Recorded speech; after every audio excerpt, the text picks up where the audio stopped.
Cele decided earlier this month not to renew the contract of the head of the Independent Police Investigation Directorate for IPID, Robert McBride. Now, Robert McBride, the current head of IPID, gave the minister until yesterday to respond to his ultimatum to withdraw the decision.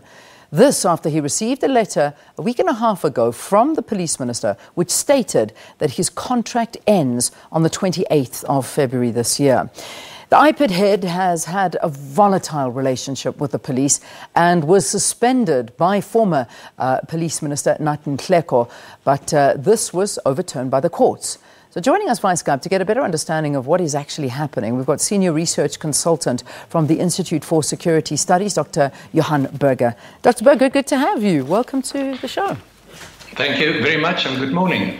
So what's your view on all of this? I mean, do you think the Minister and McBride are headed for a showdown? And I suppose the question is, has the Minister actually acted unconstitutionally? Well, first of all, I think what's happening now is unexpected and it's unfortunate. Looking at the contract situation with McBride, I mean, the IPID Act prescribes the process of his appointment. The Constitutional Court judgment 2016 deleted some of the provisions of the IPID Act, but that has to do with actions against him in terms of, or the executive director then, in terms of either suspending or removing him during a term. Now, what's happening now is he's come to the end of his term, his 5-year contract. And there the act is not as clear, and certainly this was not affected by the Constitutional Court judgment, at least not directly. So the IPID Act makes it very clear, Section 6, that the Minister of Police must nominate a suitable person, and this nomination must then be either approved or rejected by the parliamentary committee, and in this case the Portfolio Committee on Police, and then that is the beginning of a first term of 5 years, and then it only goes on to state that term can be renewed, or the contract can be renewed, in other words, a new 5-year term, and that would be the end of it. Yeah. But it does not make it clear, in fact, it does not say in any way whether the appointment in terms of a second term or the renewal of his contract should go back to the parliamentary committee, or whether this remains the decision of the minister only. And I think that is where we are at the moment. And that's where the big question mark comes in, because I suppose it's basically saying that the judgment that came from the Constitutional Court in 2016 was challenged and was suspended, and he was reinstated after the judge ruled that the Minister of Police did not have the power to intervene in IPID matters. So I imagine that that's what McBride is kind of going for. And the question is it Police Minister Bheki Cele's call not to renew his contract? Yeah, and that is the way the law stands, in my view, at the moment. Of course, it's open for interpretation, and I'm certain that various arguments could be made both ways. Certainly, McBride could, for example, argue that unless the minister can prove that he is guilty in some way of poor performance in his position, of being guilty of misconduct, those would be reasons for him not to renew the contract. But the moment he refers to issues of misconduct and so forth, then he would have to go the way of Parliament. And that is what the Constitutional Court judgment was all about. But the difference here to the interference by the previous Minister, Nhleko, was that he acted against McBride, not only unilaterally, but he also acted during the first term. In other words, that was while he was still in position in terms of his 5-year contract. This minister now is not acting against McBride, really. He's just telling him, I'm not going to appoint you for a second term. So he's come to the end by the end of February. He's come to the end of his contract. And he says, I'm not acting against you while you are serving your contract, but I'm not going to renew your contract. Yeah. And I think that is the issue at the moment. So this is, I suppose this is where the confusion comes in, because as you've stipulated, he is at the end of his term on the 28th of February this year. And he's threatening legal action if his contract is not renewed. But does he have a legal footing to actually go the legal route? Well, I think it would be interesting, and perhaps he has an argument in the sense that if you go back to the Constitutional Court judgment, although the judgment did not address the issue of a second term in the way of whether, this should be handled in the same way that the issues of suspension and removal is concerned.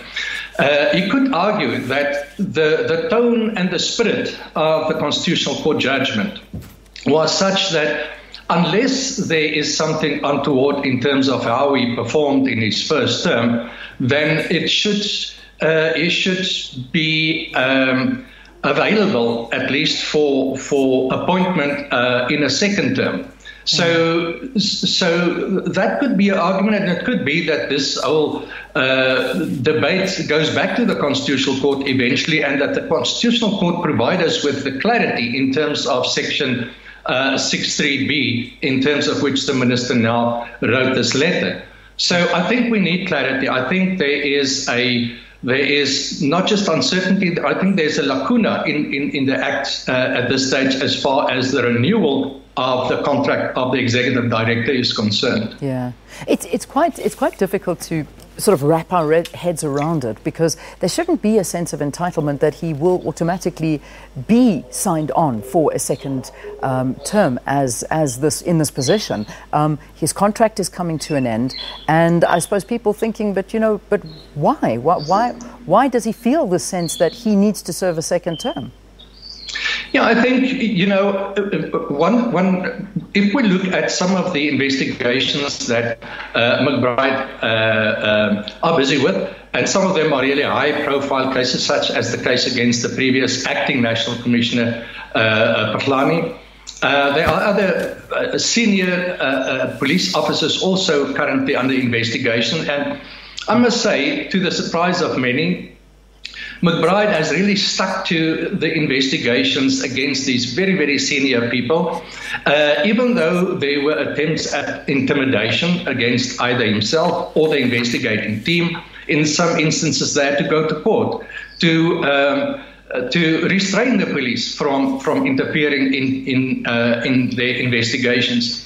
So I think he had a legitimate expectation that his contract will be renewed, unless the Minister could indicate and provide reasons for why he would not want to do so. Now, in his letter to McBride, the Minister gave no reasons for his actions. So I think he's both entitled to reasons for the non-renewable renewal of his contract, and also that in terms of the spirit of the Constitutional Court judgment, that perhaps the Portfolio Committee of Police also have a say in whether his contract is renewed or not. I know IPID have come out saying that they are entitled to get reasons as to why the renewal will not take place. So it's quite interesting that no reasons were given, and yet, we do know that there is no secret that the relationship between Robert McBride and the police has been exceptionally volatile. In fact, I think there'll be a lot of people that'll be happy to see the back of him, and that I don't think that's a secret. But could this decision have something to do with trying to mend the relationship between IPID and the police service? Well, we can speculate. We have no idea. We have two strong personalities, both in terms of Bheki Cele and Robert McBride. And as far as we could determine, if you look, for example, at the IPID annual report, the latest annual report, 2017-2018, the Minister is actually complimentary of IPID and the way its management is handling the situation. We know that IPID has been complaining, McBride himself has been complaining about being under-resourced for some time now. I mean, the salary budget has been cut twice now. more than 14 million rand in the previous financial year, and over 20 million in the current financial year. So they had to prioritize. Some cases, the so-called less serious cases against police officers, were perhaps not given the attention that it warranted, but they've been focusing, and quite successfully so, on the more serious crimes committed by police officers, and especially those involving senior police officers. So from the face of things as we see it, we cannot find a clear reason why the minister would not want to renew the contract. Certainly, there may be issues at stake, and hopefully those are made known. Quite soon, because I think we need to have certainty as soon as possible. Well, I mean, just as a final closing, Mark, I mean, Robert McBride is no saint himself. I mean, he's also coming from a past that, you know, I suppose many people have question marks over. I mean, there's been accusations of him abusing his daughter and you know, amongst others. But what do you think he's the right man for the job? I mean, do you think that he's done a good job until now, besides being contested in every direction he goes in, including in courts? And do you think he should go on for another term? Well, you know, he's always been a controversial figure, and there was a huge debate at the time of his appointment. Some arguments in favour and some arguments against. But I think since his appointment, he's really surprised most of us who follow developments within the criminal justice system quite closely. He surprised us and impressed us with his dedication to the task at hand, and the fact that he's quite prepared, in spite of his affiliation to the ANC and his own past connections to the ANC and the MK affiliation and so forth. He's been quite dedicated to investigating senior police officers, even those with the same kind of connections and those without. Yeah. So unless things happen that we are completely unaware of, I also see no reason why his contract should not be renewed. All right, let's leave it there. The deadline that he stipulated was the 24th of January. That, of course, has passed. No responses yet from the police minister, so we'll wait to see the developments on that and if, in fact, legal action is taken. Via Skype, we were talking to senior research consultant from the Institute for Security Studies, Dr. Johan. We take a break. News at 7 after this.